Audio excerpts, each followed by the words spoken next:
Bismillahirrahmanirrahim. Assalamualaikum warahmatullahi wabarakatuh. Alhamdulillah wassalatu wassalamu ala Rasulillah wa ala alihi wa ashabihi wa man wala. Ikhwan dan ustadz-ustadz semua yang dimuliakan oleh Allah Subhanahu wa taala.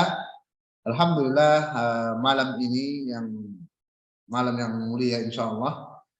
Mudah-mudahan malam kita ini diberkahi oleh Allah Subhanahu wa taala. Insyaallah kita akan melanjutkan pelatihan kita, dan malam ini kita akan membahas cara mengajar tarokib dan juga cara mengajar aswad ya. Jadi kita harapkan kepada ustadz-ustadz, teman-teman semua, jika ada nanti pertanyaan disiapkan dari sekarang ya. Dan untuk sesi pertama ini kita akan mulai dulu nanti materi, dan nanti akan kita buka sesi tanya jawab. Jadi bapak-bapak, ustadz-ustadz yang dimuliakan oleh Allah, disiapkan dulu pertanyaannya, dan nanti jika ustadznya yang memperbolehkan boleh ya. Namun di sesi materi kita harapkan jangan dulu ada yang bertanya, dan semua audionya dimatikan ya biar bagus. Dan insya Allah ini semua kita rekam, dan yang tadi malam alhamdulillah hasilnya bagus, dan nanti akan sekalian kita kirim insya Allah kepada semua peserta. Dan juga sertifikatnya nanti kita buat daftar hadir, dan di daftar hadir itu antum umpamanya menulis nama, dan sertifikatnya sesuai itu ya, otomatis dia nanti sertifikatnya keluar ketika antum menulis nama di daftar hadir. Jadi itulah yang tertulis di sertifikat seperti itu. Jika antum buat gelar maka di sertifikat ada gelar, jika tidak maka tidak ada gelarnya seperti itu. Kita harapkan pada Ustadz Ubaid untuk mematikan audionya ya. Jadi bapak-bapak, ustadz-ustadz yang dimuliakan oleh Allah Subhanahu wa taala, untuk mempersingkat waktu kita persilahkan kepada Ustadz Ihsan hafizahullah taala, kita persilahkan dengan segala hormat. Nah, kita mulai dari Al-Aswad.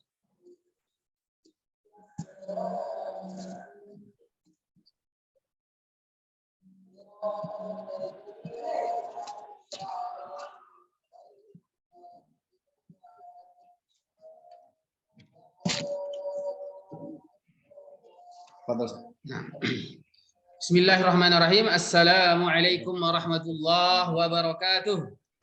Waalaikumsalam warahmatullahi wabarakatuh. Alhamdulillahi rabbil izzah alladzi tafaddala alaina bin ni'mati wal hidayah, wassalatu wassalamu ala Muhammadin nabiyir rahmah alladzi unzila alaihi alwahyu bil lughatil arabiyyah, wa ala alihi wa sahbihi khairil ummah الذين اتخذوا لهم الرسول قدوة حسنة ومن سار على نهجهم إلى يوم القيامة. أما بعد، فحياكم الله جميعا أيها المدرسون أيها المشاركون في هذه الدورة، حياكم الله وبياكم. نسأل الله سبحانه وتعالى أن يسدد خطانا في تعليم اللغة العربية. ففي أول هذه المحاضرة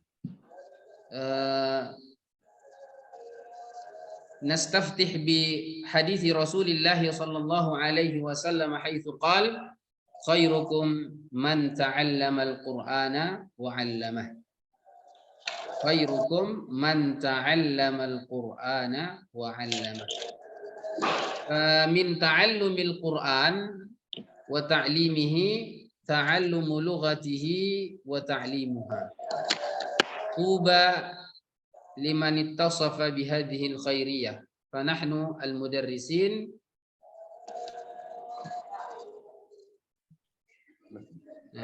المدرسين نستشعر بهذه الخيرية بأننا من أفضل الناس إن شاء الله تبارك وتعالى. فهذه المحاضرة ستكون على محورين. المحور الأول في تدريس الأصوات، كيف ندرس الأصوات. ثم في المحور الثاني كيف ندرس التراكيب. كيف ندرس التراكيب. الأصوات والتراكيب من عناصر اللغة، وعناصر اللغة ثلاثة. عناصر اللغة ثلاثة: Al-awwal al-aswat, watsani al-mufradat, wassalis at-tarakib. Malam hari ini insya Allah kita akan membahas dua materi, bagaimana mengajarkan aswat, bunyi-bunyi bahasa Arab, kemudian bagaimana mengajarkan tarakib, pola-pola kalimat. Al-aswat dan tarakib ini dua dari tiga unsur-unsur bahasa ya. Dua dari tiga unsur-unsur bahasa.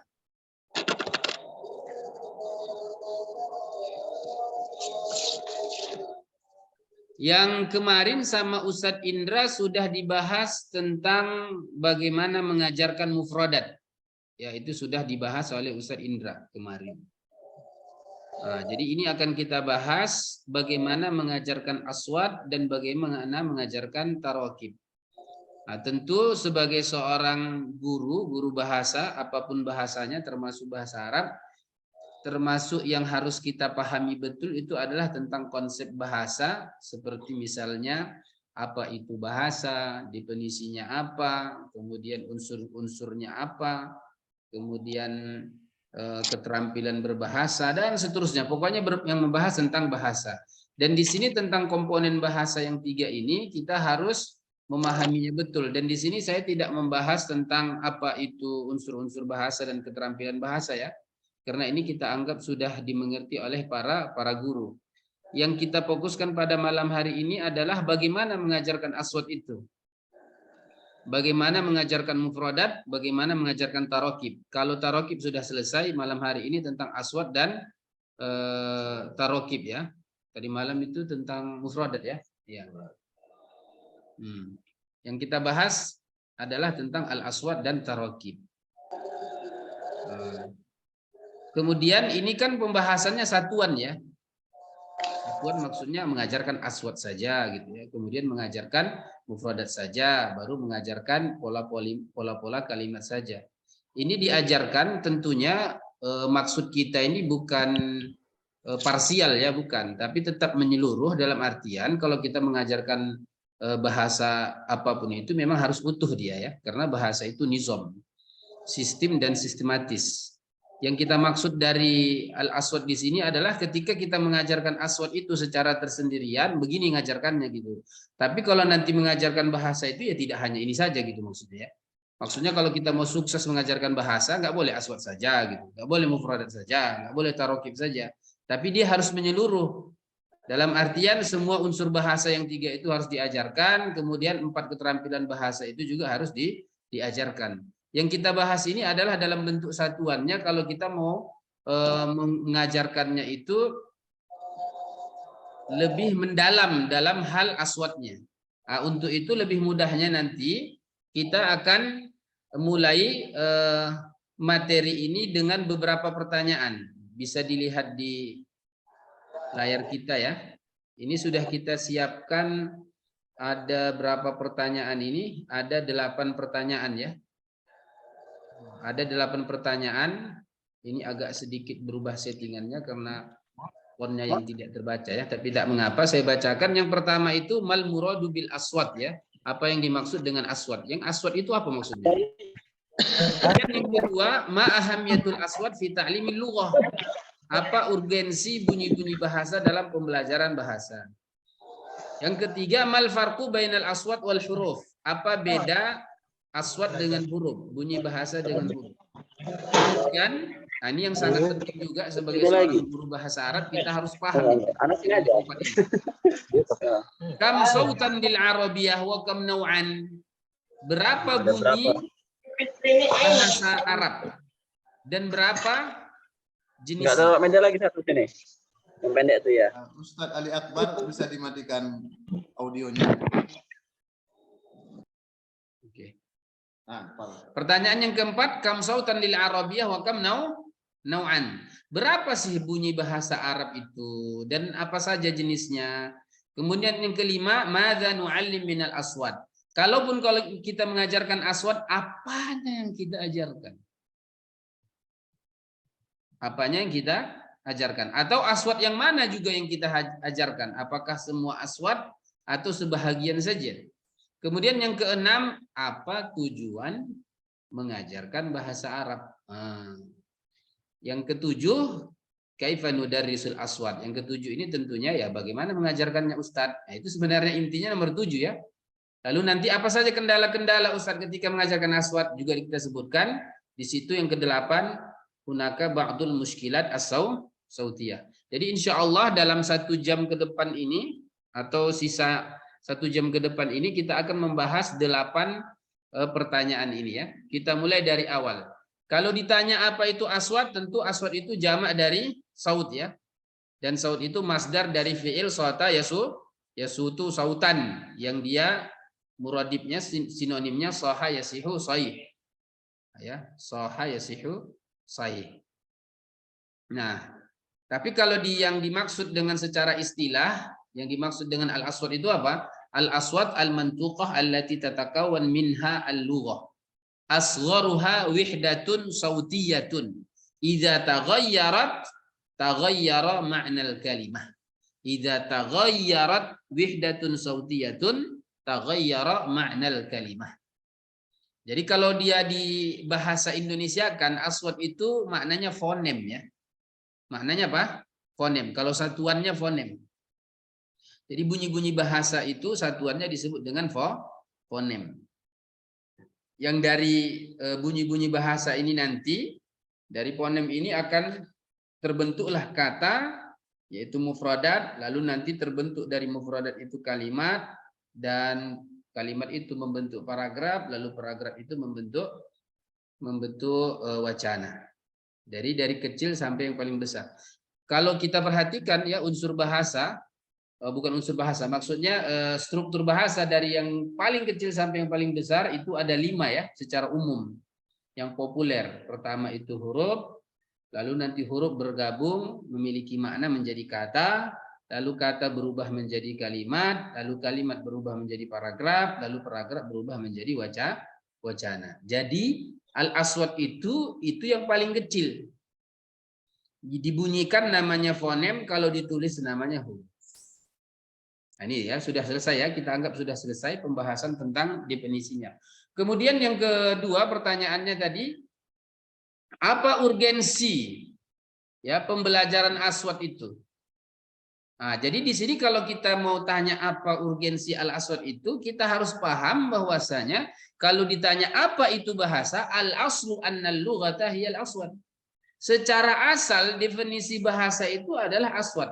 Ini bisa kita lihat misalnya definisi yang dimunculkan oleh Ibnu Jinni rahimahullah ya. Beliau mengatakan al-lughah hiyal aswat, hiya aswatun yu'abbiru biha kullu qaumin an aghradihim. Jadi dia memang tabiat bahasa yang pertama, sifat bahasa yang pertama itu adalah bunyi.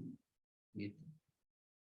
Apalagi kalau kita lihat pembagian bahasa dari medianya itu ada 2. Pertama bahasa lisan, yang kedua bahasa tulisan. Bahasa lisan itu medianya apa? Bunyi. Kemudian bahasa tulisan itu medianya apa? Huruf. Nah, jadi kalau dia bahasa lisan itulah bahasa yang pertama muncul. Adapun bahasa tulisan itu hanya sebatas konversi saja itu dari bahasa lisan. Nah, dan bahasa lisan ini medianya bunyi, dan bunyi itu diapain? Suara itu diapain? Ya, tentunya didengar dan dia diucapkan. Jadi memang aswat itu sangat penting. Untuk itu kata ulama kita begini, itqanul aswatil lughawiyyati amrun muhimmun jiddan. Limadza? Li'anna at-taghyira fiha 'inda as-sam'i aw an-nutqi yughayyirul ma'na. Ya.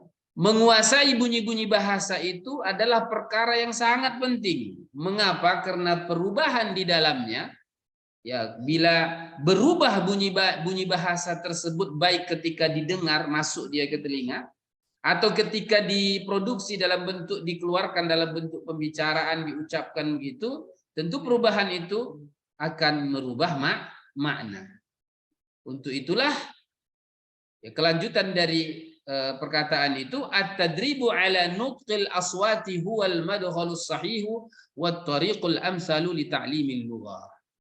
Jadi latihan untuk mengucapkan bunyi-bunyi bahasa itu adalah pintu masuk yang benar, pengantar yang benar dan jalan yang ideal untuk pembelajaran bahasa. Nah, jadi memang kita harus perhatian yang namanya bunyi-bunyi bahasa tersebut. Dia sangat penting dan dia di awal, tapi dia juga yang paling terakhir untuk dikuasai ya. Ya, karena untuk menguasai bunyi-bunyi bahasa itu ya membutuhkan latihan yang begitu banyak. Apalagi kalau kita pahami bahasa itu kan keterampilan ya. Keterampilan. Ingat, bahasa itu keterampilan. Al-lughah maharah. Bahasa itu apa? Keterampilan. Dan keterampilan itu muncul dari mana? Adanya pembiasaan. Dan pembiasaan itu muncul dari mana? Ya, latihan yang terus-menerus. Dan butuh waktu yang panjang juga dia. Nah, baru muncul itu keterampilan. Untuk itu kalau kita lihat tangga kemampuan berbahasa itu ada 3. Yang pertama itu tahu, yang kedua itu bisa, yang ketiga itu mahir. Tahu, bisa, mahir. Tahu, bisa, mahir. Mahir itu sama dengan lancar ya. Tahu kenapa tahu? Tahu karena belajar. Bisa kenapa bisa? Karena dicoba, dilatih.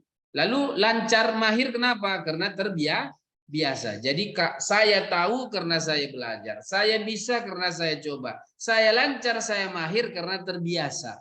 Nah, untuk itu agar sampai kepada kemahiran tadi, kelancaran tadi itu membutuhkan apa? Latihan, praktek. Nah, seperti itu. Makanya kalau memang mau lancar dia bunyi bahasanya itu, yang pertama harus masuk dulu ke telinganya. Apa itu? Isma wastami. Itu dia. Isma, dengarkan, wastami, simak betul-betul. Itu dia. Isma wastami. Kemudian wa asmi wasami. Nah, gitu ya. Isma wastami wa asmi wasami. Nah, kalau isma dengarkanlah, wastami bukan hanya mendengar tapi betul-betul disimak. Kemudian wa asmi. Nah, kalau asmi itu dia sudah intiq artinya. Memperdengarkan, berarti intiq. Kalau sami, nah, terus menerus berulang dia. Ya, berulang. Jadi asma'a dengan sama'a itu bermakna muta'addi dia ya.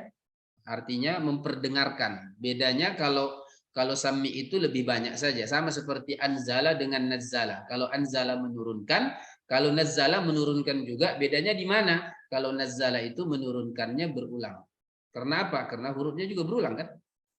Nazzala di situ ada mudha'af ya, ada tasydid di situ. Nah, jadi di sini terus mengulang-ulang, terus. Dengarkan, masuk dulu ke telinga. Masuk, keluar. Masuk, keluar. Masuk, keluar, masuk, keluar. Semakin banyak yang masuk, semakin banyak yang keluar. Sedikit masuk, sedikit keluar. Tak ada yang masuk, apa yang mau dikeluarkan? Oke, kita lanjutkan. Yang ketiga apa? Pertanyaan yang ketiga adalah mal farqu bainal aswat wal huruf. Nah, ini dia. Apa beda aswat dengan huruf? Apa beda bunyi-bunyi bahasa, fonem-fonem itu dengan huruf? Nah, ini kita harus bedakan ya. Kita harus bedakan mengajarkan aswat dengan huruf. Kalau mengajarkan aswat itu poin pentingnya adalah pengucapan, nutqun. Ya. Adapun huruf itu intinya adalah kitabah, tulisan. Jadi al-aswat itu fungsinya mengajarkan bahasa lisan. Kalau huruf itu bahasa tulisan. Jadi ketika kita mengajarkan aswat, fokusnya pada pengucapan, bukan tulisannya. Sehingga kalau ucapan itu titik poinnya ada 2. Kaifa yuntok. Nah, bagaimana bunyi-bunyi itu diucapkan. Kemudian wa kaifa yumayyaz mantuqan. Atau kalau misalnya tolibnya kita inginkan gini. Kaifa yantiqu at-talib hadzal saut wa hadhihi al-aswat wa kaifa yumayyiz hadzal talib al-aswat al-mantuqah.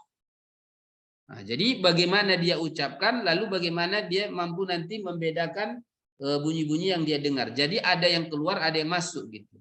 Tentunya yang pertama kali masuk dulu kan. Jadi kalau ada yang masuk misalnya bunyi itu, santri atau murid kita, siswa kita itu bisa membedakan mana bunyi shim dengan mana bunyi sin, mana zai, mana jim, begitu dia. Itu dia bisa bedakan kalau masuk. Kalau keluar dia bisa mengucapkannya dengan benar. Adapun kalau kitabah itu tentunya bagaimana menulis huruf itu di awal, di tengah, dan di akhir. Pertanyaan yang keempat. Kita agak cepat ya pembahasan ini karena waktu kita pun terbatas ya. Terbatas. Nanti kita buka sesi tanya jawab. Yang keempat, kam sautan lil arabiyah wa kam nau'an. Nah ini dia. Kalau kita guru bahasa Arab itu kita harus tahu berapa jumlah fonem bahasa Arab itu.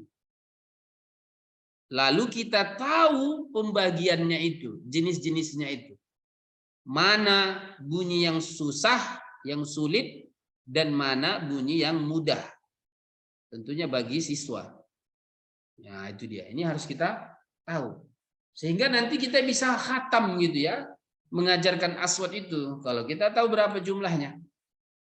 Maka di sini kita akan jelaskan ya, kalau kita lihat ternyata al-wahadat as-sautiyah al-arabiyah, fonem bahasa Arab itu ya dibagi dua, ada sawamid. Sawamid itu jamak dari somit ya. Somit itu dari dia isim fa'il dari somata yasmutu, artinya diam.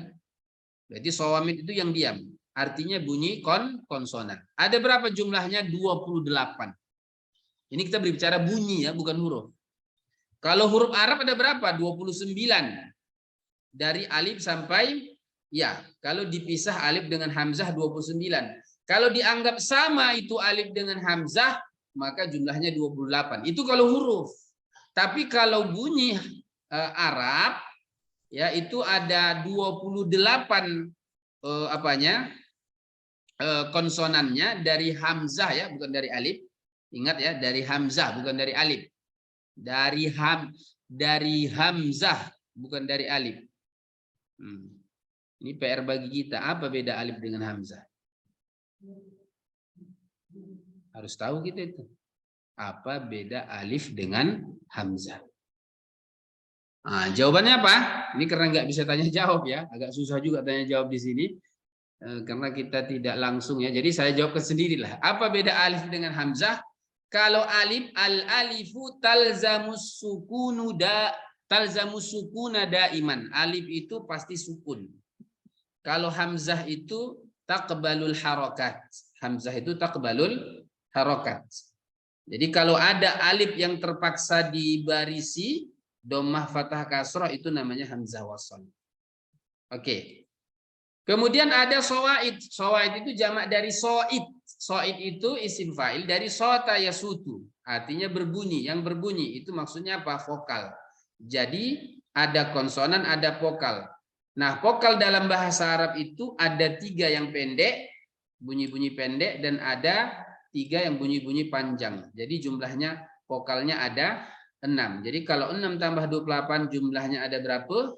34. Arba'atun wa salasuna sautan. Allah ya. Ya. Jadi kalau kita ditanya berapa bunyi bahasa Arab, berapa fonem bahasa Arab, jawabannya berapa? 34. Arba'ah wa salasuna sautan. Arba'ah wa salasuna sautan. Pembagiannya bagaimana? Yang konsonan 28, yang vokal itu ada 6. Ya, vokalnya itu dalam bentuk al-harokat al-qasirah, dhammah fathah kasrah itu 3, kemudian ada al-harokat at-tawilah disebut dengan mudud ya, mad jamaknya mudud, itu ada 3, maka jumlahnya ya vokalnya 6, konsonannya 28, berarti 34. Lalu nanti dibagi. Nah, yang 34 ini ketika diajarkan kepada murid kita yang orang Indonesia ya, maka terbagi menjadi 2. Yang pertama namanya aswatun sahlah, yang mudah. Yang kedua aswatun so'bah, susah dia. Kenapa bisa ada mudah? Kenapa ada yang susah? Kenapa ada yang sulit? Kenapa ada yang gampang? Nah, maka itu berdasarkan latar belakang bahasa si murid tadi. Kalau dia bahasa Indonesia, berarti nanti akan ditemukan begini. bunyi yang mudah itu laha muqabilun fi lughatil tullabil ummi. Ada padanannya. Muqabil itu artinya sepadan dia. Sepadan itu ya sama gitu. Artinya misalnya gini, huruf sin misalnya ya, bunyi sin maksudnya ya. Bukan huruf, bunyi sin ya. Sasi subas. Nah, itu kan bunyi sin itu ada dalam bahasa Indonesia karena ada s ya, s sama dengan sin. Maka itu sangat mudah bagi orang Indonesia karena ada padanannya dalam bahasa Indonesia. Adapun yang susah itu laisa laha muqabil. Tidak ada padanannya dalam bahasa Indonesia.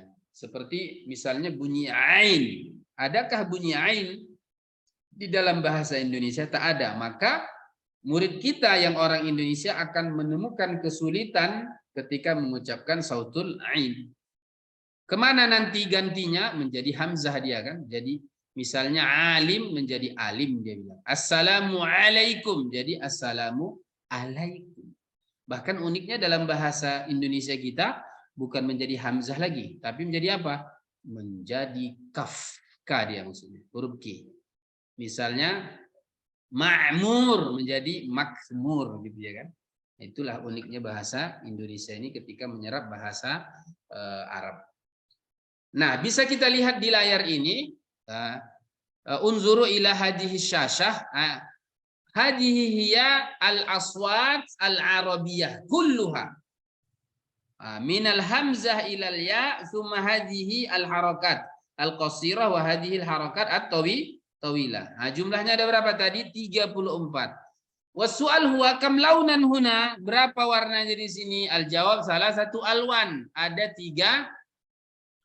tiga warna di sini kan? Nah, ini warna ini berdasarkan studi kontrastif. Apa itu studi kontrastif? Namanya dirasatun taqabuliyah. Ya, studi membandingkan dua bahasa untuk mencari persamaan dan perbedaan antara dua bahasa. Jadi kalau kita sebagai guru bahasa Arab kita harus memahami ada namanya metode ilmiah dalam ilmu linguistik namanya dirasatun taqabuliyatun atau tahlilun taqabuliyun. Itu membandingkan dua bahasa atau lebih untuk mencari persamaan dan perbedaannya sehingga nanti kita akan bisa memprediksi kesulitan yang akan muncul. Dan kesulitan itu akan muncul ketika perbedaan antara dua bahasa yang misalnya bahasa Indonesia dengan bahasa Arab itu akan semakin bertambah kesulitan itu bila semakin besar perbedaannya. Itu hipotesanya begitu. Ya, hajmu as-su'ubat wal mushkilat allati yuwajihuha at-tullab inda ta'allumi lughatin ajnabiyatin tatawafaq ma'a hajmi al-ikhtilafat baina lughatihi al-um wal lughah allati yata'allamuha. Gitu dia. Itu fardiyahnya begitu. Fardiyah itu maksudnya hipotesanya begitu. Jadi besar kecilnya masalah atau kesulitan dalam mempelajari bahasa asing itu memang sesuai dengan besar dan kecilnya perbedaan antara bahasa si pelajar itu dengan bahasa yang dia pelajari. Nah, maka di sini ada warna biru. Warna biru itu maksudnya ada kesamaan dengan bahasa Indonesia. Seperti ini kan. Kemudian kalau yang warna merah itu artinya tidak ada dalam bahasa Indonesia. Kemudian kalau yang kuning itu dia ada, tapi kadang-kadang dianggap tidak ada. Contohnya seperti misalnya fa. Ini bunyi fa dalam bahasa Indonesia ada kan F ya. Tapi dalam praktek di lapangan mayoritas kita itu tidak mengucapkan F sebenarnya kan. Jadi P juga dia itu. Misalnya seharusnya kan positif kita bilang kan aktif. Tapi dalam kenyataannya kan kita tidak bilang begitu. Kita bilang positif, aktif, gitu kan? Nah, jadi makanya dia warna kuning. Ya samar-samar dia. Kita lanjutkan. Lalu nanti kalau bahasa Indonesia berapa fonemnya Pak Ustadz? Nah, fonemnya itu ada berapa? Nah, di sini di layar coba lihat. Nah, fonem bahasa Indonesia itu untuk yang mempelajari bahasa asing, maksudnya kalau orang Arab belajar bahasa Indonesia, orang Inggris belajar bahasa Indonesia, maka bunyinya ada berapa yang harus dia kuasai? 25. Ini yang sebagai inti gitu. 25. Kalau kita lihat bunyi huruf ya. Huruf bahasa Indonesia kan 26 ya. Dari A sampai Z. Tapi kalau fonemnya enggak segitu, pasti lebih. Pokoknya kita sebagai guru itu kita harus bisa membedakan antara huruf dengan fonem. Itu berbeda. Huruf itu lambang, fonem itu bunyi. Ya, tidak semua bunyi bisa dilambangkan. Bahasa yang baik itu adalah bila satu bunyi lambangnya satu huruf. Gitu, itu idealnya begitu. Tapi ya tidak juga dah. Seperti bahasa Inggris itu kacau tuh. Bahasa Inggris itu kacau dia, antara bunyi dengan lambangnya sangat berbeda. Contohnya bunyi I misalnya, kan bunyi I saja, itu lambangnya dalam bahasa Inggris itu bisa pakai I, huruf I, bisa pakai E, bisa pakai EE, bisa pakai Y, dan bisa pakai EA. Contoh misalnya, kalau kota bahasa Inggrisnya kan city ya. City, bunyi I dengan I di awal dan I yang di akhir itu I di awal itu pakai I di akhir itu pakai Y kan? Nah, kan bunyinya I juga. Kemudian nanti B, to be misalnya kan tulisannya B, jadi lambangnya E. Begitu juga B. Ya, B itu artinya lebah kan? BEE. Nah, itu kan lambangnya. Atau C, melihat. CSEE kan gitu. Kemudian nanti ada misalnya sea, bacanya si juga. Nah, jadi dibedakan antara huruf dengan bunyi. Ya, antara huruf dengan bunyi. Nah, kalau huruf Indonesia itu ada 26 A sampai Z. Tapi kalau bunyinya, fonemnya itu yang pokok itu ada 25. Konsonannya 19, lalu vokalnya berapa? Vokalnya 6. Oh, biasanya kan kita tahu vokal itu 5 ya. A, I, U, E, O ya kan? Nah, tapi kenapa bisa 6 ini Pak Ustadz? Karena ada satu lambang, dua cara membunyikannya. Apa itu? E dengan E. Ya kan? E dengan E. Bukankah itu sama Ustadz? Ya, tidak semuanya sama. Ada juga yang beda. Senin dengan Senin sama. Tapi kalau mereka dengan mereka kan beda. Beda ya. Jadi itu dia 6 dia. Jadi jumlahnya 25. Adapun sisanya misalnya FQ ya. Yang seperti ini dianggap apa? Ya, dianggap dia ya tidak ada. Ya, karena kalau kita orang Indonesia pun misalnya X ini, bunyi X ini kita menggantinya dengan huruf KS. Kalau F ini kita ganti dengan P. Kalau V ini kita ganti dengan P juga, Q ini kita ganti dengan K, Z ini kita ganti dengan J kan? Ya, KH ini kadang-kadang kita tidak sebutkan, malah kita pilih kalau enggak sama H. Misalnya khawatir ya, menjadi khawatir menjadi khawatir kan? Kan bisa jadinya kan? Misalnya SY ini seharusnya masyarakat, kita kadang-kadang dalam keseharian masyarakat. Nah, begitu. Nah, jadi yang paling pokok itu cuma 25 saja. Jadi kalau ada orang Arab mau belajar bahasa Indonesia, dia harus menguasai 25 bunyi saja. Nah, kita lanjutkan. Yang kelima, madza nu'allim minal aswat. Dari bunyi-bunyi bahasa yang tadi 34 ya, kalau bahasa Arab itu ya, yang mana yang kita ajarkan?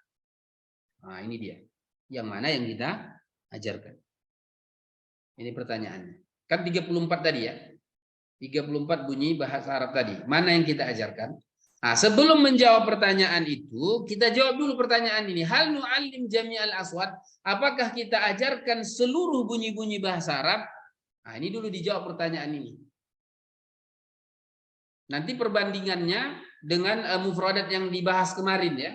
Mufradat yang dibahas kemarin sama Ustadz Indra. Itu pertanyaannya begini. Hal nu'allim jami'al mufradat? Apakah kita mengajarkan semua mufradat kosakata Arab? Jawabannya apa? Kalau mufradat tidak. Kenapa? Li'annal mufradat katsiratun jiddan. Bahkan Al-Imam Asy-Syafi'i rahimahullah mengatakan la yuhitu bil lughatil arabiyyah bi mufradatil arabiyyah labziha wa ma'naha illa nabiyyun. Tidak ada yang bisa menguasai mufradat Arab itu baik lafaznya maupun maknanya kecuali seorang nabi. Jadi kalau mufradat itu nggak akan mungkin kita kuasai semua, nggak mungkin. Maka tidak mungkin juga kita ajarkan semuanya kalau mufradat kosakata. Jangankan bahasa asing, bahasa ibu kita saja, kita orang Indonesia, apakah semua mufradat Indonesia kita sudah hafal? Kan enggak juga. Nah, untuk itu yang kita ajarkan kalau mufradat kemarin itu ya sebahagian mufradat saja yang kita ajarkan. Ya, untuk itu yang mana sebahagian itu yang kita ajarkan, maka kita butuh usus ikhtiaril mufradat. Itu sudah dibahas kemarin sama Ustaz Indra. Adapun kalau al-aswad ini bagaimana Ustaz?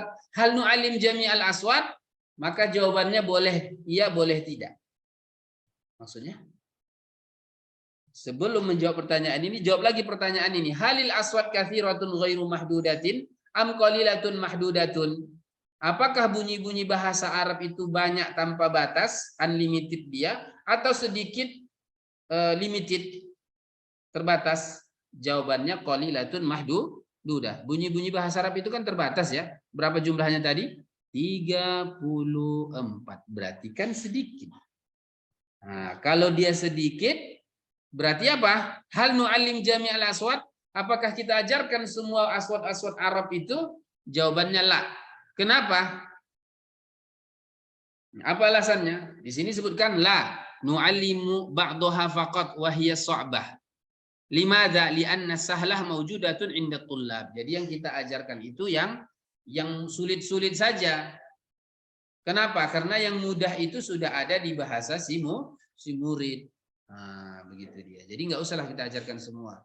Sebahagian saja biar cepat gitu. Apalagi kalau waktunya terbatas. Boleh juga dijawab na'am. Na'am nu'alim jami'al aswad. Ya, kita ajarkan semua aswad. Kenapa? Li'annaha qalilah, mahdudah. Hanya saja cara mengajarkan yang berbeda. Apa itu? Nu'allimu al-aswad bitariqah al-mubashirah lis-su'bah. Maksudnya nu'allim al-aswad as-su'bah bitariqah al-mubashirah wa nu'allim al-aswad as-sahlah bitariqah ghairil mubashirah. Nah, jadi kalau dia fonem-fonem atau bunyi-bunyi bahasa yang sulit kita ajarkan langsung. Tapi kalau yang mudah itu kita ajarkan tidak langsung. Lanjutkan. Apa tujuan mengajarkan aswad? Nah, jadi kalau kita mengajarkan aswad misalnya sautul ain misalnya. Coba mengajarkan bagaimana mengucapkan ain gitu kan. Ah, tujuannya apa? Bisa apa dia setelah belajar aswad itu? Maka di sini ada dua. Yang pertama tamyizul aswatil masmu'ah. Jadi kalau bunyi itu, fonem itu didengar oleh murid kita, dia mampu membedakannya. Apalagi yang mirip-mirip. Misalnya kalau kita katakan musyrif, dia tahu itu bunyi shim, bukan sin gitu ya. Assalamualaikum, dia tahu itu ain bukan hamzah. Misalnya motor, dia tahu itu pakai maddul alif. Lain halnya kalau motor gitu ya. Nah, seperti itu dia. Nah, jadi dia setelah mempelajari aswad itu tujuannya dia bisa membedakan kalau dia dengar. Itu dia. Kemudian yang kedua nutqul aswad sahihan. Dia mampu mengucapkan bunyi-bunyi itu dengan benar. Jadi yang masuk bisa dia bedakan, mampu dia bedakan. Ketika dia keluarkan, dia mampu mengeluarkannya dengan benar sesuai dengan makhrajnya dan sifat-sifatnya. Oke. Nah, jadi ada istiqbali itu yang masuk, ada intaji itu yang keluar. Kita lanjutkan yang ketujuh. Nah, ini yang ketujuh. Ini yang sebenarnya titik poinnya ya. Bismillah. Titik poinnya itu kaifa nu'allim al-aswad. Bagaimana mengajarkan aswad. Sebenarnya sudah agak disinggung tadi kan. Ada yang mudah, ada yang gampang itu tadi kan. Ada yang sulit. Maka di sini yang pertama bittariqatil mubashirah wa ghairil mubashirah. Kita ajarkan langsung dan tidak langsung. Maksudnya bagaimana Pak Ustadz? Kita ajarkan fi darsin khasin mukassab. Kita ajarkan bunyi bahasa itu dalam pelajaran khusus, bahkan mukassab, intensif dia. Maksudnya khusus aswad gitu. Itu kalau Arabiah ini kan ada itu. Dia di pelajarannya nanti ada al-aswad wa fahmul masnu. Memang khusus aswad dia satu halaman itu kan. Kemudian ada diajarkan fi durusin ukhra pada pelajaran yang lain. Jadi kita mengajarkan aswad itu bagaimana caranya? Diajarkan di pelajaran khusus. Memang namanya aswad. Kemudian pada pelajaran yang lain. Seperti misalnya mengajarkan apa? Hiwar. Nah, aswadnya kan ada. Hiwar pasti ada aswadnya. Masa hiwar nggak ada aswadnya? Kemudian mengajarkan mufradat. Kan kemarin sudah dibahas. Ada aswadnya. Karena kan tanda kesuksesan kita mengajarkan mufradat itu salah satu poinnya adalah apa? Ya, nutqu tilka al-mufradat nutqan sahihan. Itu kan sudah dibahas kemarin.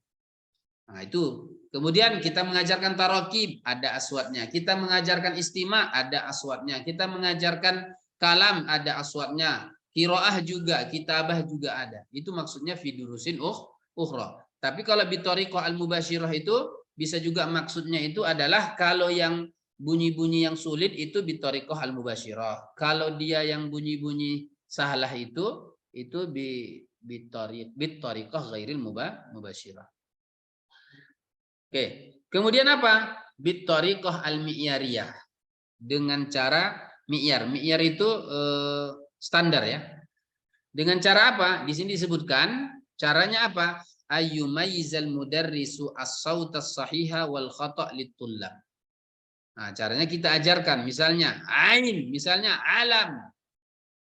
Alam. Jadi dia harus tahu dia mana yang sahih, mana yang khata'.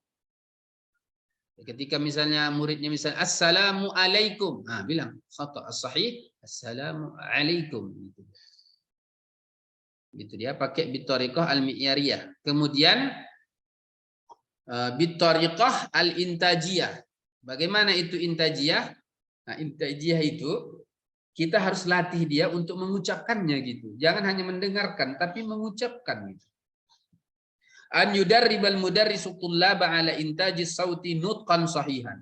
Darrib haula'i tullab ala nutqi as-saut nutqan sahihan. Pastikan dia mengucapkan dengan benar.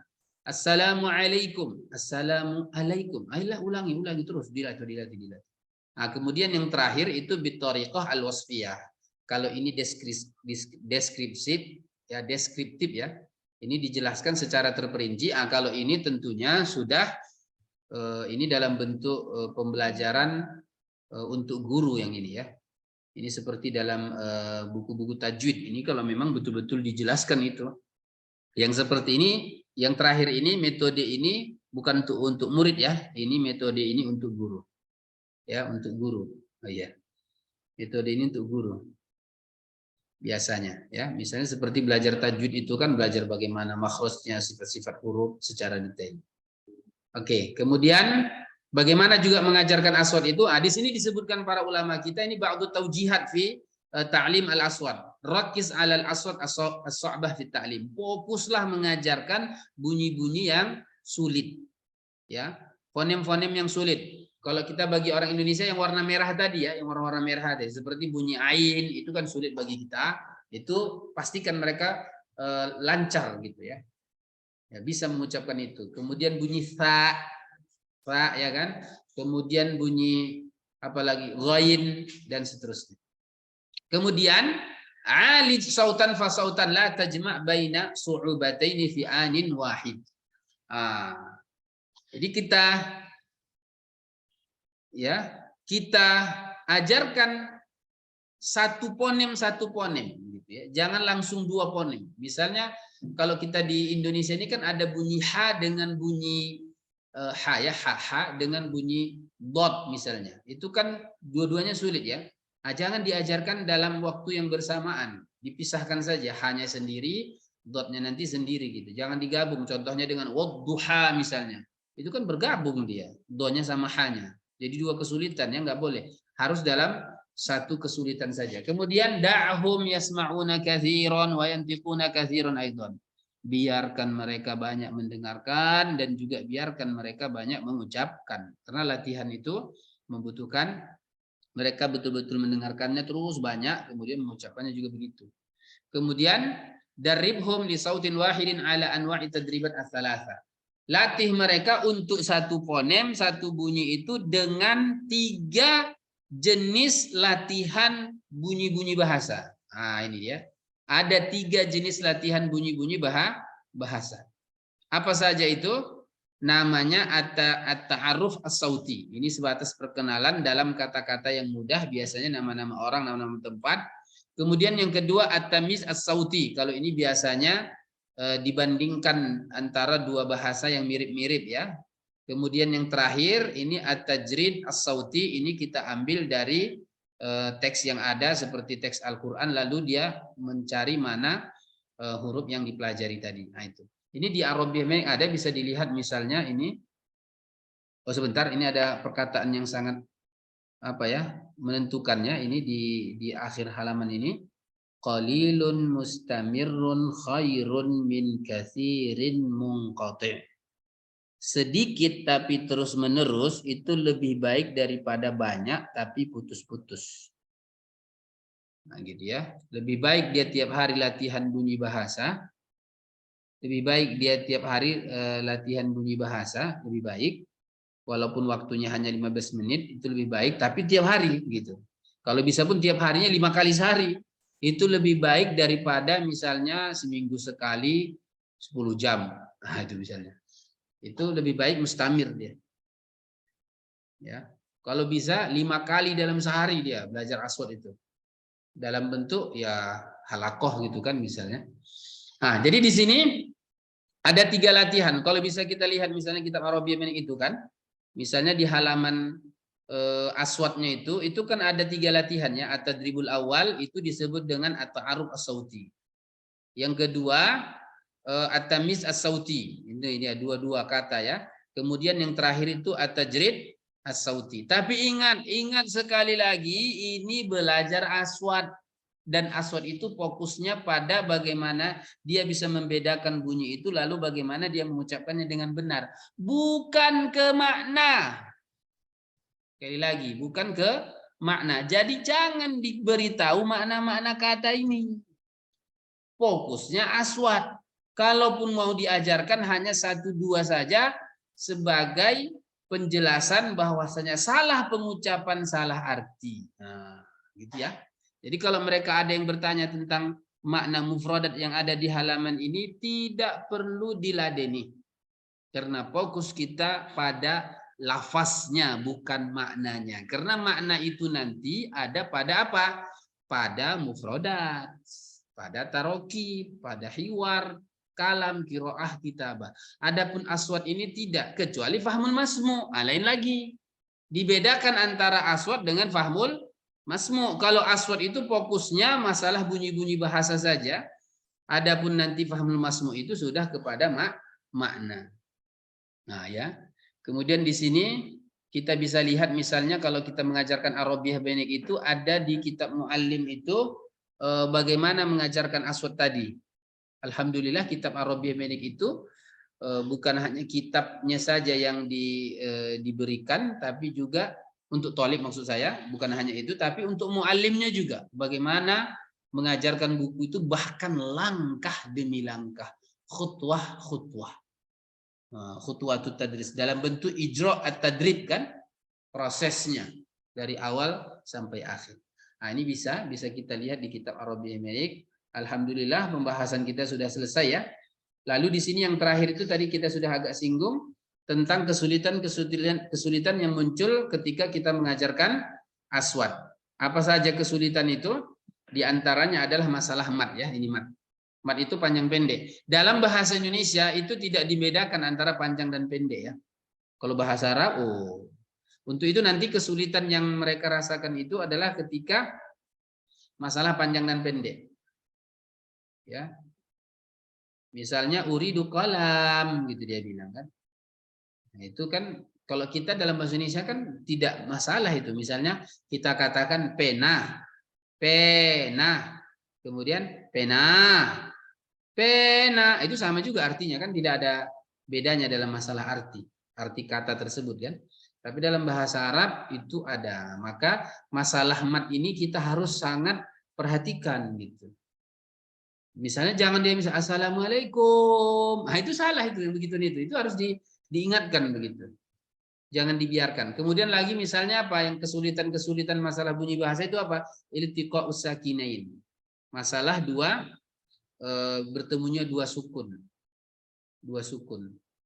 Ya, seperti misalnya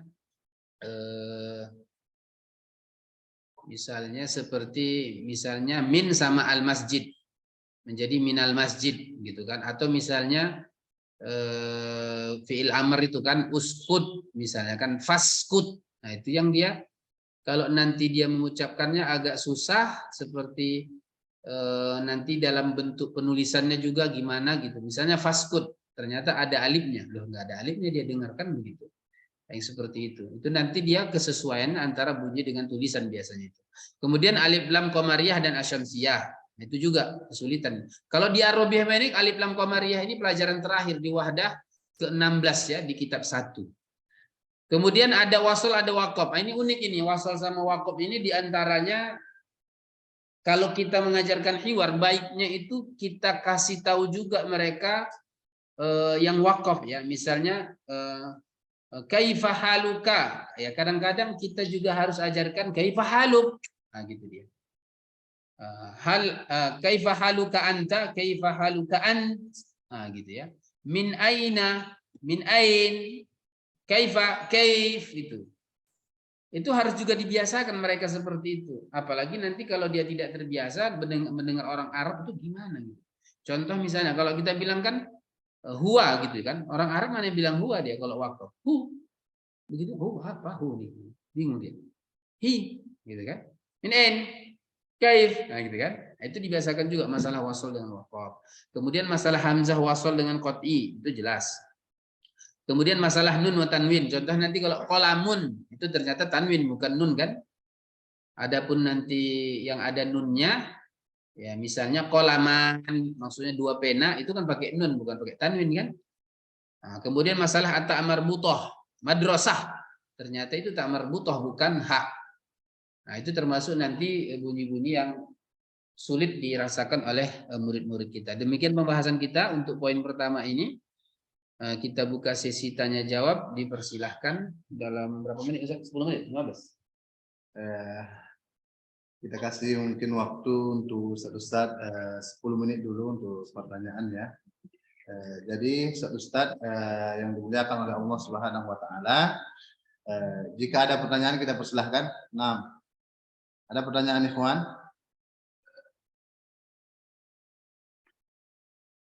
Ada pertanyaan?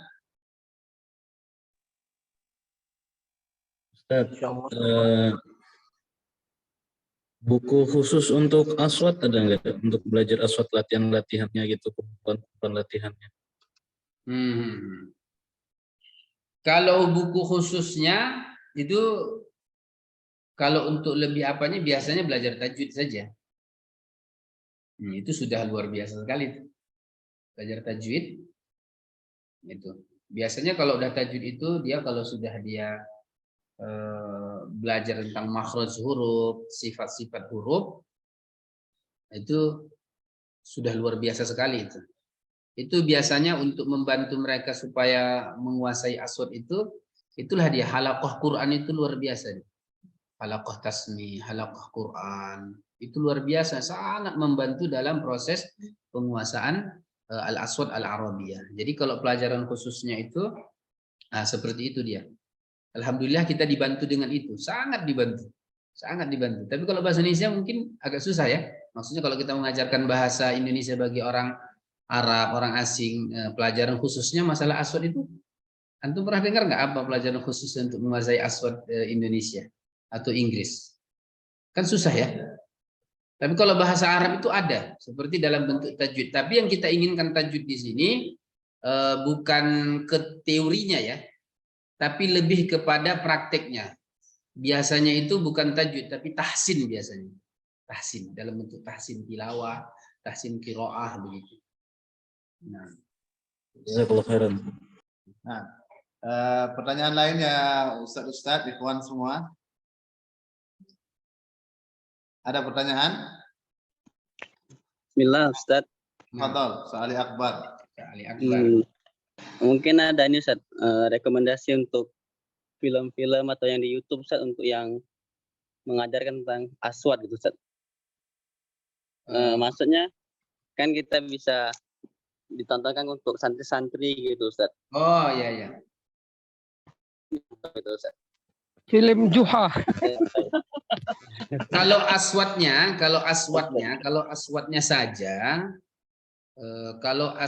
saja itu Arabiah Bainik juga sudah ada itu di YouTube-nya. Kalau aswatnya saja maksudnya saya, bukan ke makna. Kalau udah ke makna udah pahmul masmuk itu. Kalau aswatnya saja, penguasaan aswatnya, ponim-ponimnya itu Arabiah Bainik itu sudah ada juga itu. Ya at-tadrib ala al-aswat itu saja di Arabic. Di YouTube-nya juga sudah ada itu. Kalau hanya aswatnya, tapi kalau untuk sudah kepada fahmul masmuknya, nah tentu pakai film-film seperti itu ya. Hanya saja kalau film-film itu masalah musik lah yang harus kita edit lah. Di awalnya, di tengahnya, atau di akhirnya. Biasanya kartun-kartun itu kalau musiknya di awal, di tengah, di akhir dia. Nah, itu kalau udah fahmul masmuk, dia bukan aswat lagi itu biasanya. Ada pertanyaan lain, ikhwan?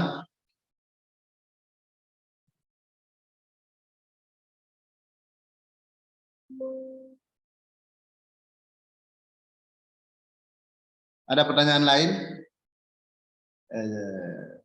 Mungkin kita tunda dulu pertanyaannya. Iya. Kita selesaikan dulu materi selanjutnya, yaitu cara mengajarkan tarokib.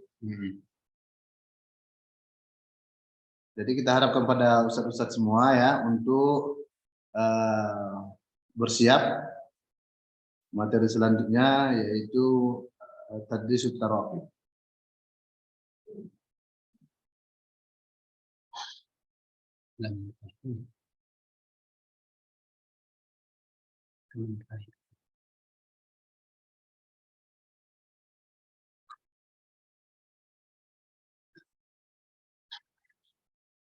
Nah, tafadhal. طيب هذا المحور الثاني في هذه الدورة وهو تدريس التراكيب كيف ندرس التراكيب. Ya, ini tarakib ini unsur ketiga dari unsur-unsur bahasa. Ya, bahasa itu terbentuk dari 3 komponen. Kalau makanan itu biasanya komposisi, kalau bahasa komponen ya. Nah, jadi tanpa tarakib ini nggak akan mungkin terbentuk bahasa. Maka kita harus memahami bagaimana mengajarkan tarakib ini.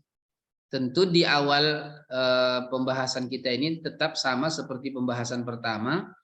Kita akan berikan beberapa pertanyaan. Ya. Jadi ini pertanyaan di awal, tapi bisa juga nanti pertanyaan di akhir untuk kita memahami materi ini. Nah, yang pertama itu adalah mal muradu bit tarakib. Apa yang dimaksud dengan tarakib? Tarakib itu apa sih Pak Ustadz? Nah, gitu kan. Itu pertanyaan yang ya pertama lah yang paling kita tanyakan. Yang kedua, beda tarakib dengan jumal itu apa? Bukankah tarakib itu susunan? Ya, susunan kalimat misalnya. Lalu bedanya dengan kalimat itu sendiri apa? Kemudian, apa pula beda tarakib dengan qawaid? Nah, yang keempat, apa beda qawaid ta'limiyah dengan qawaid ilmiah?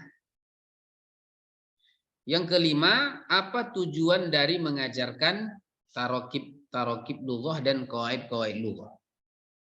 Lalu yang keenam, apa dasar-dasar kita memilih tarakib? Ya. Maksudnya apakah kita ajarkan semua tarakib? Tentu jawabannya tidak. Sama seperti mufradat. Apa kita ajarkan semua mufradat? Tidaklah.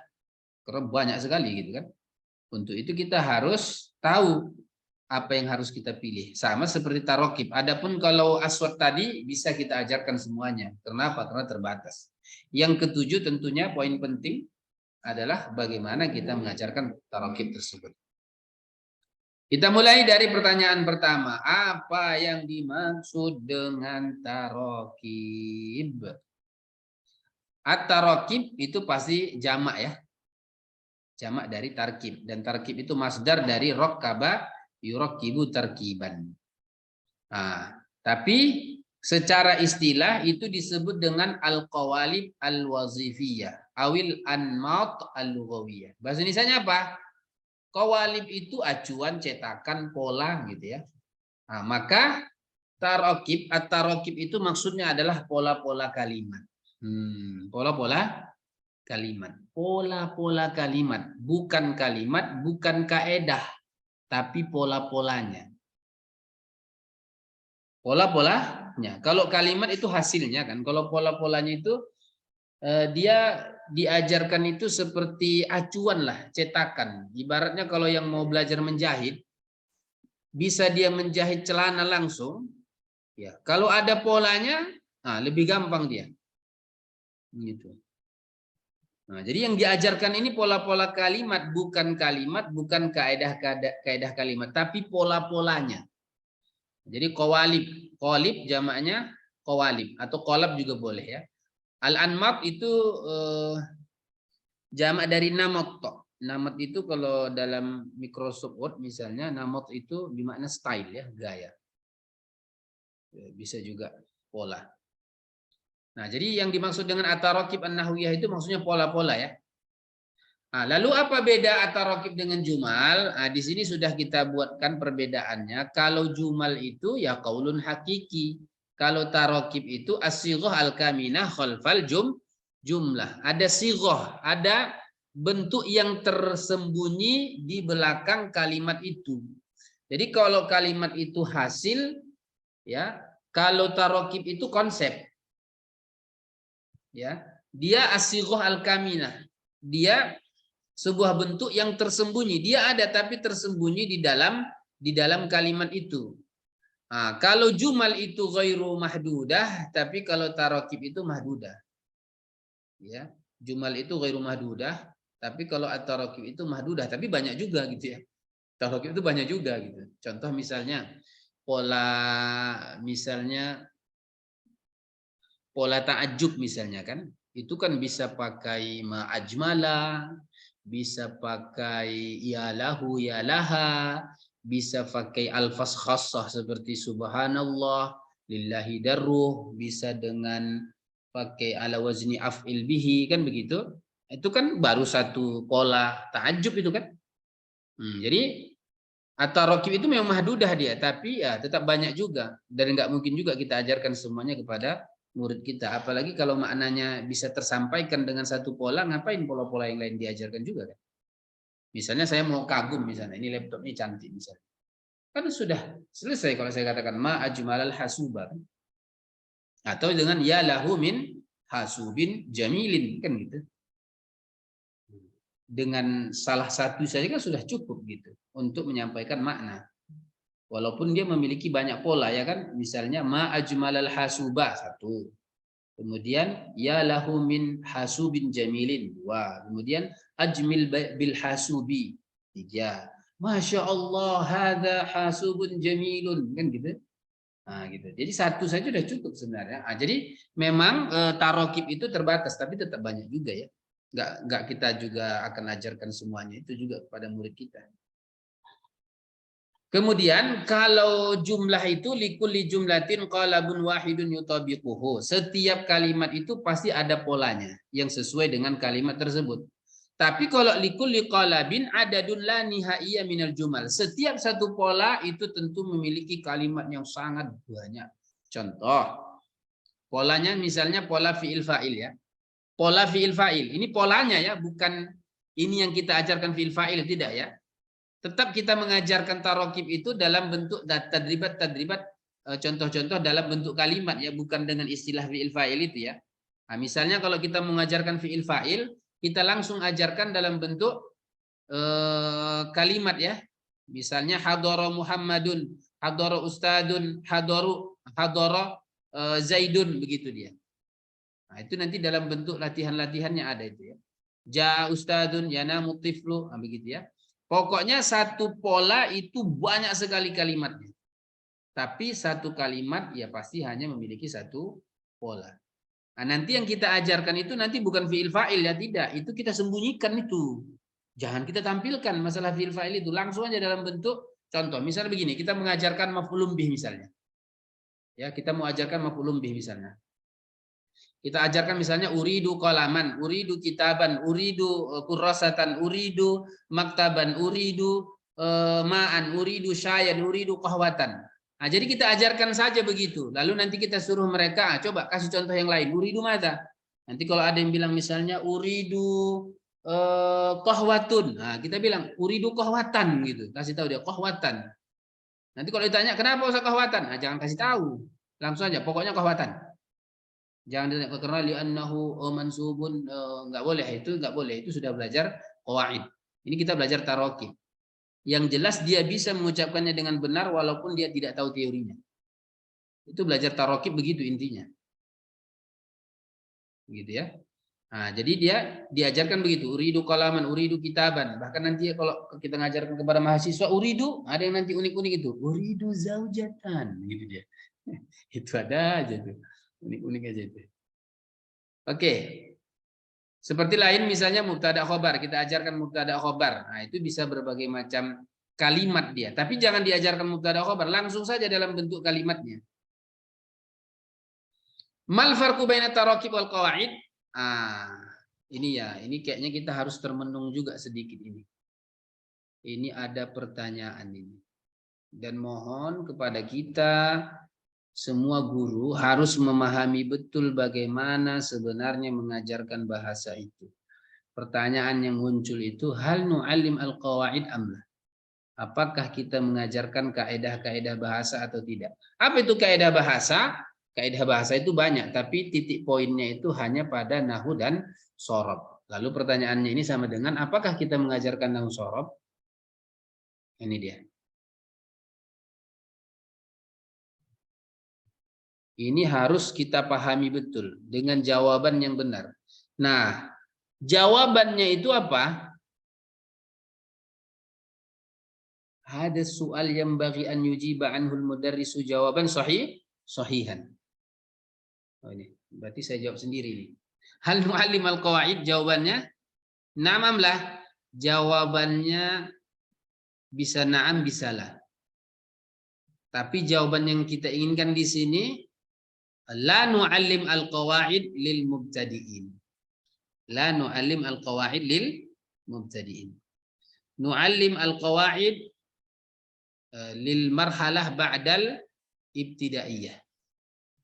Jadi bukan di awal kita ajarkan qawaid itu ya. Ini karena mungkin tidak di awal kita bahas ya. Sebenarnya kalau saya tiap daurah itu biasanya kalau saya yang pertama mengisi daurah itu, yang saya bahas itu adalah masalah konsep bahasa. Ini karena tidak di awal ya. Nah, konsep bahasa itu begini maksudnya. Kalau kita mengajarkan bahasa itu dari mana mulainya? Nah, itu pertanyaan yang selalu saya tanya di awal setiap saya daurah. Setiap saya ngisi daurah saya tanya itu.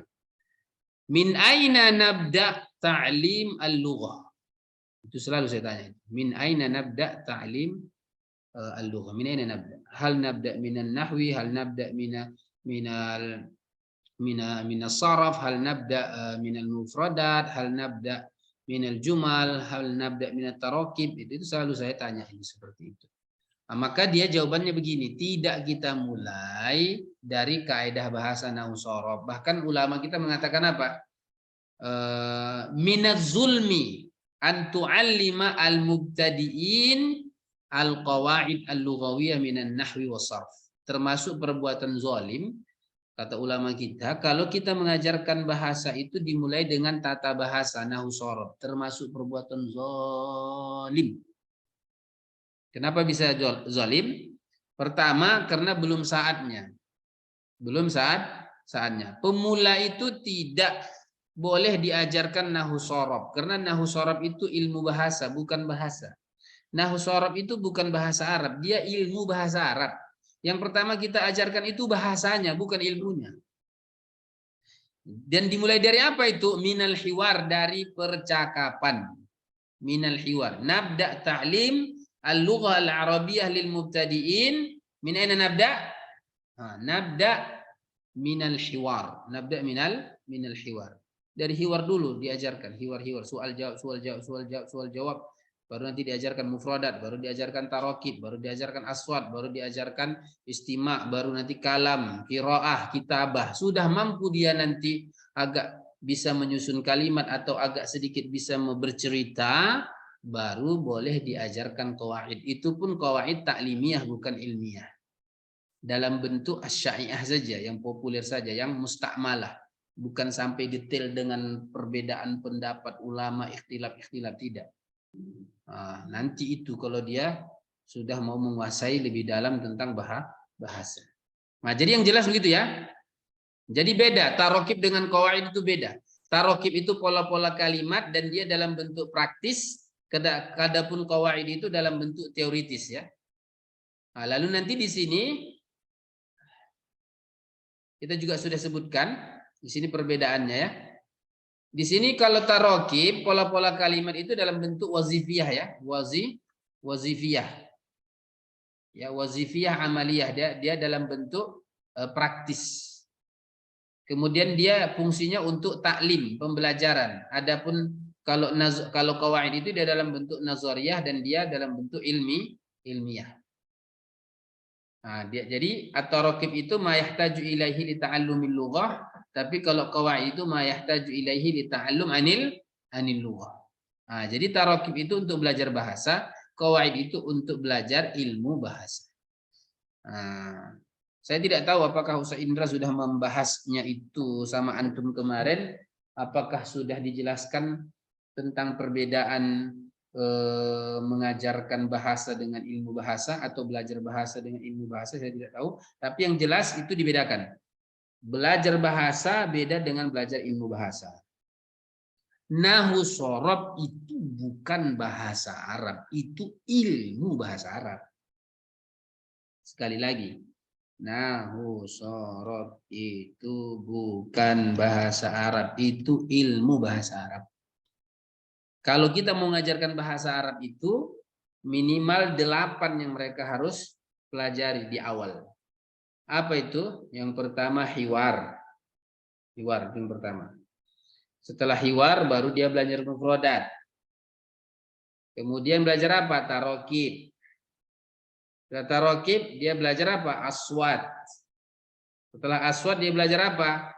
Dia baru belajar fahmul masmu, istima. Kemudian belajar apa? Kalam. Setelah kalam qiraah. Setelah qiraah kitabah. 8. Ini untuk pemula.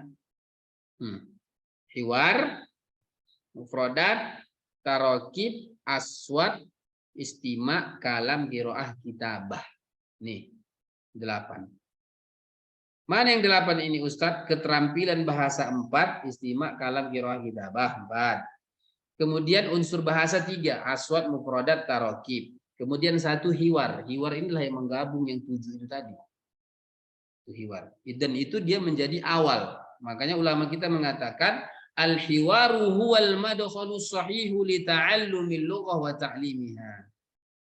Hiwar itu, percakapan itu, soal jawab itu, ya, itu adalah pintu masuk yang benar dalam belajar bahasa dan mengajarkan bahasa. Karena begitulah fitrahnya kita belajar bahasa. Misalnya kita belajar bahasa Indonesia dulu sama orang tua kita, gimana? Dimulai dari mana? Kan hiwar soal jawab kan? Soal jawab gitu. Bahkan semenjak anak itu dari dia begitu lahir. Ya, bukan dari huruf, ya, bukan dari aswad, bukan dari mufradat, bukan dari jumal, tapi dari hiwar. Dalam soal jawab. Begitu itu anak lahir, nangis anak itu. Apa yang dilakukan orang tua? Ditanya anak itu. Tentu nggak bisa jawab, namanya baru anak-anak. Dijawabkanlah, kenapa anak menangis? Nggak bisa anak itu menjawab, dijawabkan sama orang tuanya. Iya, nak haus kan. Gitu. Nanti kakaknya juga begitu. Adik sudah mandi ya? Kan nggak bisa jawab adiknya, dijawab. Iyalah kak kan. Ini sudah jam berapa? Begitu. Nah, jadi itu dari hiwar ya. Mulainya dari hiwar. Nah, jadi di sini ya masalah qawaid ini gimana ya? Kalau Syekh Fauzan kita lihat misalnya Syekh Fauzan, Syekh Abdurrahman bin Ibrahim Al-Fauzan, muallifu kitab Al-Arabiyah Benedik, beliau itu boleh dilihat di YouTube itu. Beliau selalu mengatakan minal asafis syadid wa minal mu'sif. Bolak-balik beliau katakan begitu. Bahkan minal asafis syadid an nukarrir hadhil kalimah aidan. Apa itu? Ya, mazilna najid ya.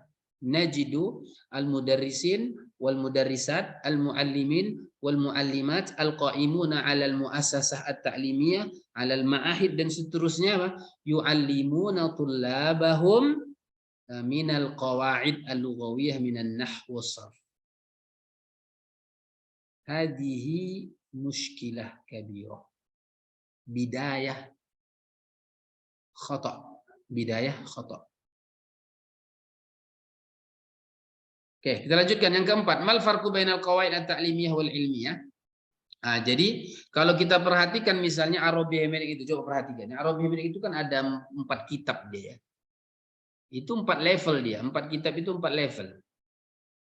Yang pertama lil mubtadi, pemula. Yang kedua lil mutawassit, menengah. Yang ketiga lil mutaqaddim, sudah tingkat lanjutan maju.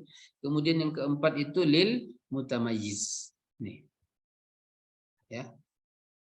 Kalau kitab 1 itu tidak ada yang namanya qawaid lughah, yang ada tarakib. Itu dia, pola-pola kalimat. Kitab 2 baru ada mulahazah nahwiyah namanya. Mulahazah nahwiyah. Kemudian kitab 3 baru namanya ada qawaid lughah. Yang keempat qawaid lughah juga. Lebih mendalam dia.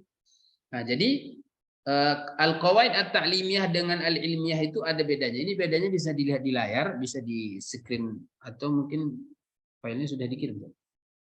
Habis pelatihannya. Ya, habis pelatihannya. Nanti kita bagikan file ini ada dan kita PDF-kan juga ya, supaya tidak berubah settingannya.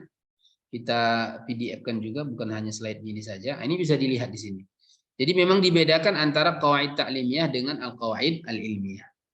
Kita lanjut. Yang kelima, mal hadafu min ta'limi tarakibil lughah wa qawaidiha. Kalaupun kita mengajarkan pola-pola kalimat atau kaidah-kaidah bahasa, apa tujuannya? Ini yang harus kita pahami. Kata ulama kita, tarakibul lughah wa qawaidul lughah nu'allimuha lil wasilah, hanya sebagai sarana untuk apa? Untuk mengajarkan bahasa. Ya. Kemudian kita fungsikan dia untuk ya pembelajaran bahasa, bukan jadi tujuan. Coba misalnya kalau kita ke pesantren contoh ya, mohon maaf lahir dan batin ya, tentunya kalau pada masa dulu itu sudah pas itu, tapi kalau masa sekarang sudah nggak pas lagi dia. Apa itu? Kalau kita pesantren, nahwu shorob itu tujuan, bukan sarana. Artinya kalau dikatakan murid itu atau santri itu jago bahasa Arab kalau menguasai nahwu shorob. Jadi dia sebagai tujuan, dia sudah tujuan dia. Walaupun nanti nggak bisa ngomong bahasa Arab, ya nggak memahami kalau orang Arab ceramah, tapi kalau dalam bentuk bahasa pasifnya dia bisa gitu, seperti qiraahnya gitu, qiraatul kutubnya. Tapi kalau untuk berbicara, untuk mendengarkan ceramah berbahasa Arab dia kurang itu. Nah, jadi di sini dia menjadi tujuan dia. Padahal kalau pembelajaran bahasa Arab untuk orang asing itu pola-pola kalimat tarokib itu dan qawaid itu tidak menjadi tujuan, dia sarana. Dia sarana, dia wasilah li ta'allumil lughah, li ta'limil lughah, wa li tawzifuha fi ta'allumil lughah atau fi ta'lim al-lughah dia. Tapi kalau kita perhatikan seperti di pesantren-pesantren ya, karena memang tujuan mereka itu kan untuk qiraatul kutub dia kan, bahasa lisan dia, analisis ya jelas. Tapi sekarang kan sudah berkembang zaman. Kalau dulu ustadz-ustadz kita, guru-guru kita mengajarkan kita nahwu shorob itu karena fokusnya ke bahasa lisan. Bahasa lisan itu apa? Bacaan dan tulisan. Lebih fokus kepada mana? Bacaan. Untuk apa? Untuk qiraatul kutub, qiraatu turas, at-turas al-islami. kitab kuning misalnya. Nah, itu dia sebenarnya tujuannya begitu.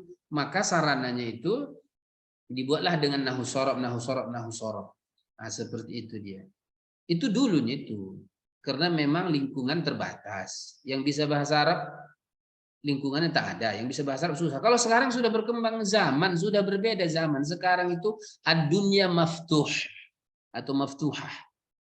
Asbahal alamu qaryatan saghiratan bi wasailin naqli wa bi wasailit ittisal. Nah, jadi sudah terbuka sekarang. Jadi kalau kita mau bisa berbahasa Arab sudah terbuka, ada YouTube, ada Facebook, ada Twitter. Jadi bisa kita mencari lingkungan itu dalam bentuk bahasa lisan. Arahnya sekarang sudah ke sana lagi dia. Nah, gitu. Jadi tarokib itu, qawaid itu bukan menjadi tujuan, tapi hanya sebatas wasilah. Kita lanjut. Kemudian yang keenam, mal mabadi allati yaqumu 'alaiha istiyarut tarakib. Nah, jadi kan kalau kita mengajarkan pola-pola kalimat, kan tidak semuanya kita ajarkan ya. Nggak mungkin kita ajarkan semua pola-pola kalimat, capek sekali kita itu mengajarkannya. Maka harus kita pilih. Sama seperti mufradat, nggak akan mungkin kita ajarkan semua mufradat. Terlalu banyak dia, maka harus dipilih.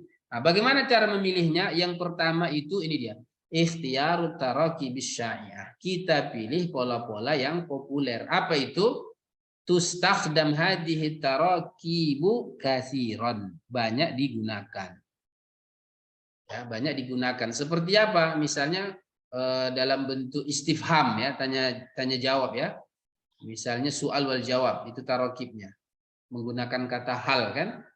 Seperti dalam kitab Arabiah itu, hal anta Pakistani, hal anti Pakistaniyah, nah, gitu kan? Hal. Pertanyaannya, mana yang lebih kita gunakan? Pakai hal atau a? Kan sama-sama itu kan? Yang kita pilih hal, bukan a. Karena yang paling banyak digunakan itu hal, bukan a. Istifham, maksudnya harful istifham kan ada dua, ada a, ada hal. Sisanya kan isim istifham semua. Gitu ya. Nah, itu jadi ikhtiar at-tarakib asy-syai'ah. Contoh lain misalnya ta'ajjub, misalnya tarakib ta'ajjub ya, pola kalimat bagaimana kita kagum. Di Arabiah pendek itu pakai apa dia? Pakai ya lahu ya laha. Ya lahu min rajulin salihin atau ya laha min fikratin thayyibah, itu kan? Dia kan pakai itu kalau di kitab 1. Nanti di kitab 2 baru dia pakai ma ajmala. Misalnya ma atyabal itra alladhi tasta'miluhu ya John, itu kan ada di kitab berapa itu, kitab 2. Nah, jadi dipilih yang asy-syai'ah saja. Gitu ya. Itu yang kita pilih. Yang kemudian yang kedua adadun mahdudun minat tarakib. Jadi harus kita batasi juga tarakib-tarakibnya itu. Nah, kalau di Arabiah pendek itu sudah ada di mulakhosnya itu kan, ada mulakhos. Kalau kita lihat di Arabiah pendek kitab 1 itu kan ada mulakhosnya kan. Nah, jadi sudah ada dibatasi-batasi. Dan itu sudah saya koleksi juga itu, ada koleksinya juga. Saya koleksi itu sebagai gurunya itu fungsinya. Ya, kan kalau dia dipisah-pisah gitu kan sebenarnya tidak boleh ya. Maksudnya kitab Arabiah pendek itu sudah saya pisah itu. Hiwarnya saja, tarokibnya saja, qawaidnya saja, mufradatnya saja. Itu sudah saya pisah-pisah sendiri. Tapi untuk pribadi saya sebagai guru untuk memahami semua materi itu. Itunya tujuannya. Ya, kalau secara asal itu nggak boleh dipisah dalam bentuk pembelajaran ya. Kenapa? Karena belajar bahasa itu harus dia dalam bentuk menyeluruh dia ya, bukan parsial, nggak boleh. Artinya kalau kita ngajarkan bahasa Arab itu harus utuh gitu maksudnya, dalam bentuk hiwar, gitu kan, dalam bentuk maharoh gitu, nggak boleh hanya tarokibnya saja, mufradatnya saja, nggak boleh. Nggak boleh. Tapi yang kita lakukan itu, kita pisah-pisah itu hanya sebatas penguasaan kepada materi-materi itu karena saya sebagai guru. Itu mungkin beberapa orang di antara antum itu pernah menemukan itu kan. Misalnya anak kumpulkan misalnya tarokib dan qawaid lughahnya saja gitu kan, atau hiwarnya saja. Mungkin antum ada yang tahu itu kan. Itu maksudnya sebagai saya guru maksudnya. Untuk menguasai materi-materi itu. Tapi pembelajaran bahasa kan nggak boleh seperti itu, hanya hiwarnya saja nggak boleh. Harus menyeluruh dia. Harus menyeluruh. Kemudian yang ketiga, isti'malut tarakibi al-jadidati fi mufradatin ghairi jadidah. Nah, ketika kita mengajarkan pola-pola kalimat itu, dia harus menggunakan mufradat yang sudah mereka pahami ya. Kenapa? Karena tujuannya itu untuk menguasai polanya, bukan mengajarkan mufradatnya. Jadi mufradat itu mereka sudah ketahui. Bagaimana mereka Ustaz mengetahui mufradatnya? Berarti sebelumnya belajar mufradat. Nah, bagaimana mereka bisa menguasai mufradat dalam bentuk penggunaannya? Berarti mereka harus mempelajari hiwar sebelumnya. Nah, gitu. Jadi tarokib ini kalau di Arabiah Medik dia pelajaran ketiga dia urutannya. Yang pertama hiwar, setelah itu mufradat, baru tarokib. Fungsi tarokib itu adalah untuk menyusun kalimat dengan mufradat yang sudah dipelajari sebelumnya gitu. Nah, sehingga dia fokusnya itu bukan ke makna mufradat, tapi fokusnya bagaimana menggunakan kalimat, menggunakan pola-pola itu. Gitu. Ya, itu dia. Jangan sampai mufradatnya jadidah. Makanya di Arabiah Medik itu tarokib itu pelajaran ketiga dia di kitab 1. Pelajaran ketiga. Pertama hiwar. Kalau di Arabiah Medik itu hiwar 1 mufradat. Hiwar 2 mufradat, hiwar 3 mufradat, baru nanti mufradat khusus. Baru nanti belajar belajar tarokibnya. Jadi dia sudah kalau diurutkan lagi dia pelajaran yang kelima. Ya kan? Di kitab 1 bisa dilihat itu. Pelajaran pertama hiwar. Lalu setelahnya mufradat hiwar itu. Pelajaran kedua mufradat. Setelahnya ya hiwar-hiwar dia mufradat dari hiwar yang kedua itu. Kemudian yang ketiga, pelajaran ketiga hiwar lagi. Baru mufradat dari hiwar itu juga. Baru nanti yang keempat itu belajar mufradat. Dia mufradat idhofiyah dia. Bukan lagi mufradat dari hiwar, tapi mufradat idhofiyah asasiyah yang harus dikuasai oleh murid. Baru belajar tarokib. Berarti pelajaran kelima dia. Karena di Arabiah Medik itu kitab 1 itu ada 9 pelajaran dalam setiap wahdah. Kalau diurutkan hiwar 1, hiwar 2, hiwar 3, mufradat, tarokib, baru nanti al-aswad wa fahmul masmu, kemudian ada kalam, ada qiraah, ada kitabah. Pas 9 kan?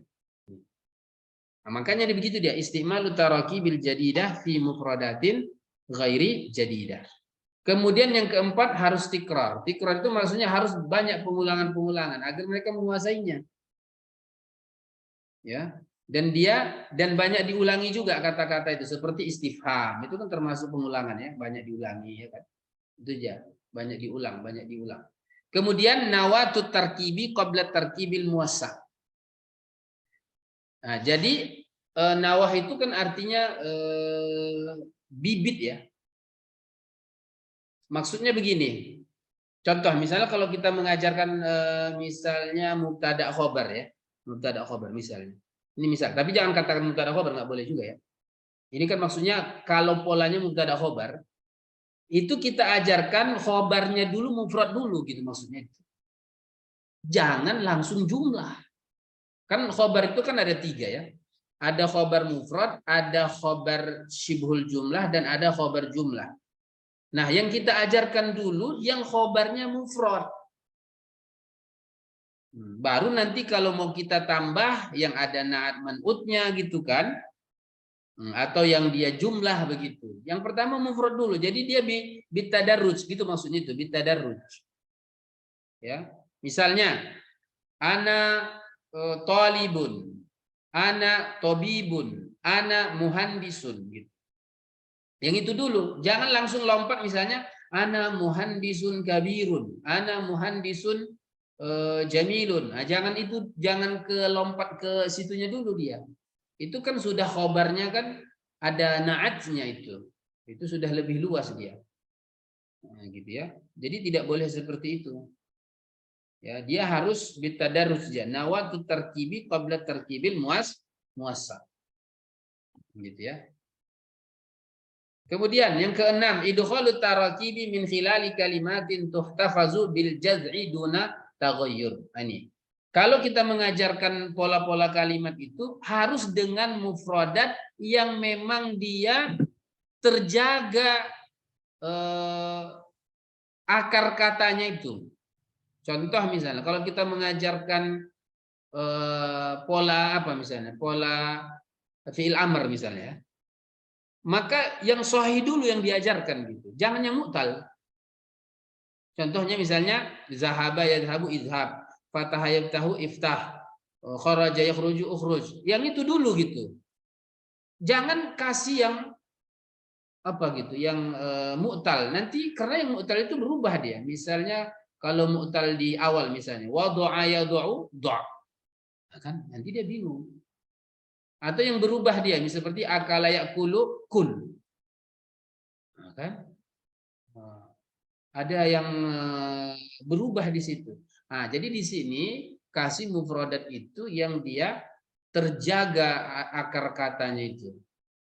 Misalnya kalau kita mau mengajarkan di Arabiyah itu kan ada fi'il madhi, ada fi'il amar, ada fi'il madhi, ada fi'il mudhari, ada fi'il amar kan begitu. Kita ajarkan pola-pola itu.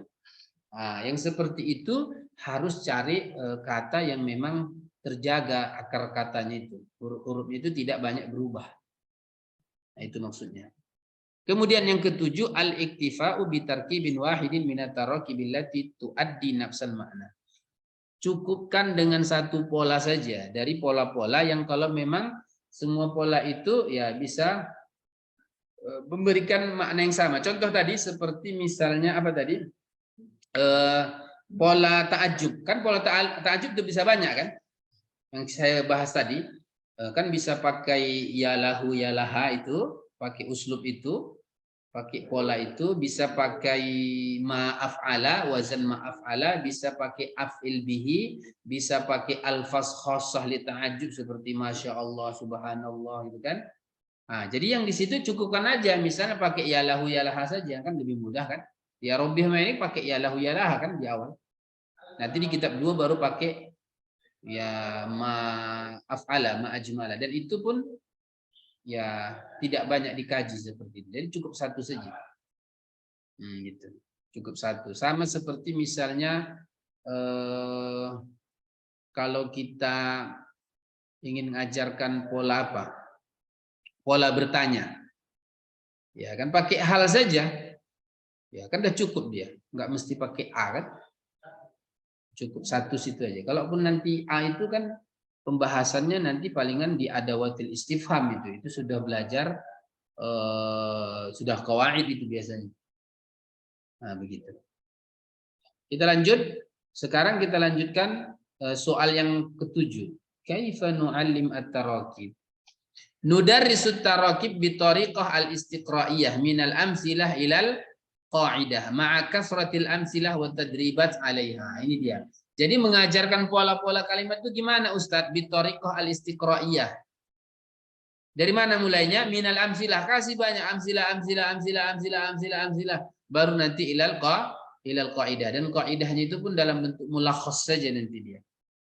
Ya, mulakhas. Makanya Arabiyah miring itu misalnya tarakibnya itu nanti kan ada at-tadrib al-awwal, at-tadrib as-tsani, at-tadrib as-tsalits, baru nanti di ujungnya mulakhasut tarakib. Nah, gitu dia. Pokoknya banyak latihan. Misalnya kalau mau kita ajarkan maf'ulun bih misalnya, uridu kalaman, uridu kitaban, uridu, terus itu contoh-contohnya itu uridu madza turid gitu kan, uridu kitaban, madza turid, uridu kalaman. Ketika nanti ada yang salah, uridu kalamun, dijelaskan, dibenarkan, uridu kalaman. Jangan katakan kolamun. Kenapa Ustadz? Nah, itu jangan dijawab seperti itu. Kalau di tarakib at-tarakib an-nahwiyah itu tidak butuh penjelasan secara teoritis, tidak. Pokoknya ente bilang uridu kolaman. Kenapa enggak kolamun? Kenapa enggak kolamin? Pokoknya kolaman. Qul uridu kolaman, la taqul uridu kolamun wala kolamin. Kalau nanti mau tahu sebabnya itu belajar qawaid. Nah, kemudian juga nudaris at-tarakib 'alal marahil at-taliyah, tahdir al-amzilah, thumma al-munaqashah, thumma syarah, thumma istinbat al-qaidah. Itu kalau dia nanti sudah dalam bentuk tarakibnya nanti ada mulahazah nahwiyahnya. Itu kalau di kitab 2 sudah ke sana arahnya. Anwa'ut tadribat. Nah, ada jenis-jenis tadribat di situ, ada tikrar, ada soal wal jawab, ada istibdal, ada tahwil, ada tausi'ah. Itu semuanya kalau nanti mau lebih tahu jelasnya itu bisa lihat di latihan-latihan at-tarakib an-nahwiyah itu. Itu ada tikrar, ada soal wal jawab, ada tausi'ah, ada istibdal, ada tahwil. Itu bisa dilihat di contoh-contoh di kitab Arabiyah itu. Ini misalnya Kita sudah sebutkan di sini ada namuzajnya, ada modelnya itu. Contoh di sini kita ambil di pelajaran ke-14 ini di wahdah kedua ini. Al-usrah. Ini temanya usrah. Nah, kan ada at-tarakib an-nahwiyah ya.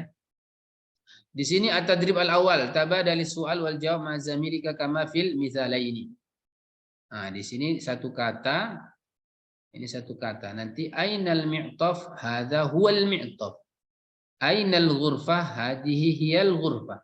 Nah, jadi yang mau kita ajarkan itu pola yang seperti ini, tanya jawab lalu jawabannya ini. Jadi kan kalau pertanyaan aina itu biasanya setelahnya itu ma'rifah kan? Ainal mi'taf bukan aina mi'taf, aina qalamun bukan ainal qalamu. Jawabannya hadza huwal qalamu. Bukan hadza huwa qalamun, bukan ya. Ya, salah hadza huwa qalamun salah. Yang benar itu hadza huwal qalamu. Begitu dia. Ya karena huwa itu kan dhamirul fasl ya, asalnya itu hadzal qalamu. Tapi kalau hadzal qalamu itu bisa al-qalamu itu bukan khabar kan, bisa jadi badal dia. Karena hadzal qalamu itu bisa dua maknanya, hadzal qalamu. Bisa bermakna inilah pena itu. Bisa juga bermakna pena ini gitu. Nah, untuk itu dikasihlah dhamir fasal itu hadza huwal qalamu gitu. Yang kita maksudkan hadza itu mubtada, al-qalam itu sebagai khabar dengan dhamirul fasal, makanya dia ma'rifah, enggak boleh nakirah. Hadza huwal qalamu, hadza huwal mi'taf. Kalau mereka bilang nanti hadza huwa qalamun, khata. Khata dia. Oke. Ini contoh-contohnya. Ini coba ini diberikan dia apa? Sebuah kata saja lalu dia disuruh untuk memberikan contoh seperti memberikan kalimat sesuai dengan contoh. Ini supaya dia bisa apa? Tarokib, itulah tarokib itu. Bisa dia menyusun kalimatnya itu gitu. Dengan pola-pola yang kita berikan. Ini polanya seperti ini. Inilah kata-katanya. Buat seperti pola. Nah, gitu dia. Intinya begitu. Sehingga dia belajar tarokib itu bisa membuat kalimat dia dengan benar tanpa teori. Maksud tanpa teori itu tanpa dia memahami kaedah-kaedah nahwu sorobnya. Pokoknya benar gitu. Itu kan belajar bahasa ibu kan seperti itu. Maksudnya nggak ada kita belajar bahasa Indonesia dulu sama orang tua kita yang pertama kali ngajar kita bahasa Indonesia itu dengan struktur bahasa itu kan seperti subjek, predikat, objek, keterangan kan nggak ada. Mana ada orang tua kita pernah ngajarkan kita belajar bahasa Indonesia itu ini kalimat nominal, ini kalimat verbal, ini subjek, ini predikat, ini objek, ini keterangan, ini kata kerja transitif, ini kata kerja intransitif, nggak ada itu orang tua begitu. Tapi kita mampu berbahasa Indonesia dengan benar. Kok bisa ya? Itulah belajar pola-pola kalimat. Dikasih pola kita sama orang tua, pola. Nah, kalau keliru nanti dibenarkan sama orang tua. Nah, seperti itu. Nah, ini bisa kita lihat ya di kitab Arabiyah Baina ya, ini contohnya juga ada. Sudah ada modelnya kok, alhamdulillah sudah ada modelnya. Nah, sudah selesai, alhamdulillahirabbil alamin. Nah, Ustadz-Ustadz yang dimuliakan oleh Allah Subhanahu wa taala, alhamdulillah kita telah menyelesaikan ya materi kita yang kedua. Jika ada pertanyaan dari Ustadzah semua, Ustadz ya, nggak ada Ustadzah ini, Ustadz yang dimuliakan oleh Allah Subhanahu wa taala, kita persilahkan dengan segala hormat. Nah, tafadhalu ya ikhwan. Hal fihi soal? Hal antum tusyahiduna mubarah kuratil qadam? La saat. Ayo, tafadhalu ya ikhwan.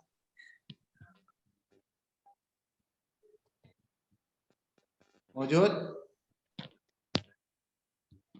Ikhwan, mafi soal? Wadih atau wadih? Azunu mafi wa wadih. Wadih, alhamdulillah. Jika tidak ada pertanyaan ya ikhwan, kan masih ada grup. Nanti kalau ada pertanyaan di grup bisa ditanyakan. Jadi untuk sesi yang selanjutnya kita harapkan kepada semua ustadz-ustadz ya, untuk mengaktifkan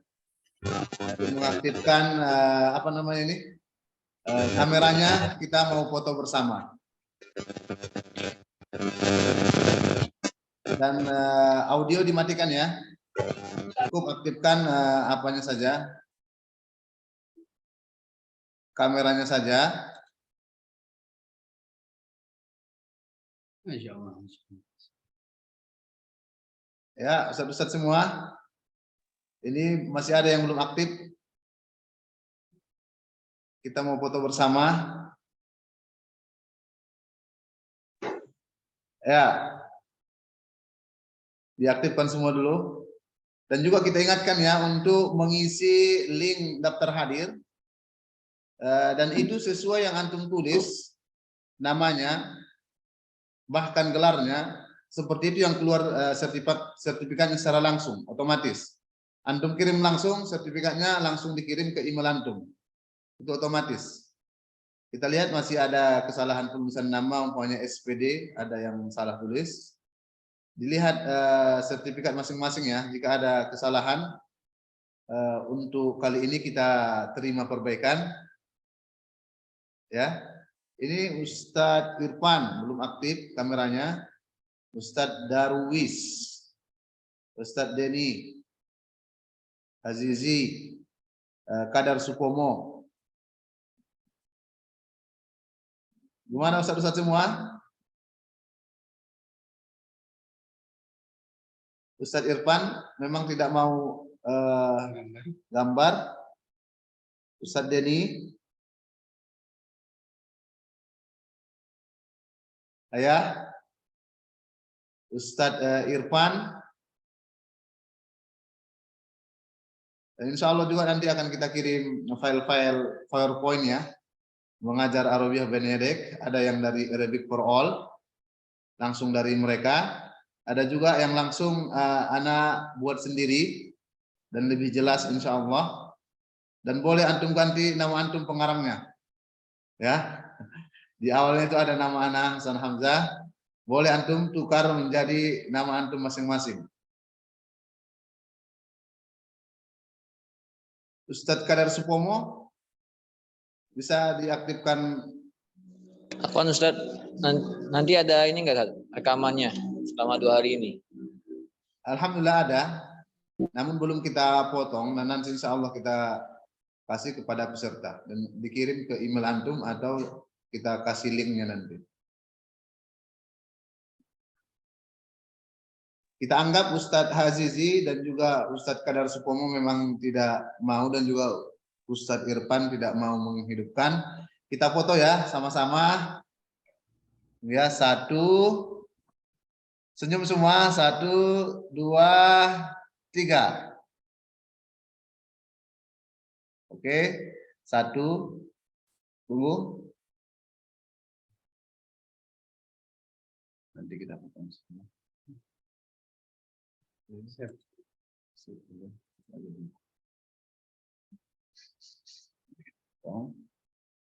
Oke, foto bersama sudah.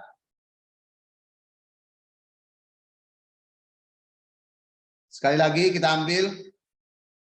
Yang mau berpose silahkan. Ini sesi boleh bergaya ya. Bergaya. Yuk, 1. Tunggu. 1. Mana bergaya online? 1. Ya, ini coba nampak wajahnya semua ya. 1, 2, 3. Oke. Kemakan deh Gunawan. Ayo dong.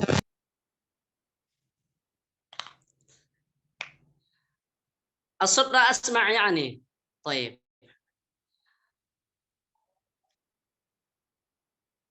Oke, foto kedua sudah.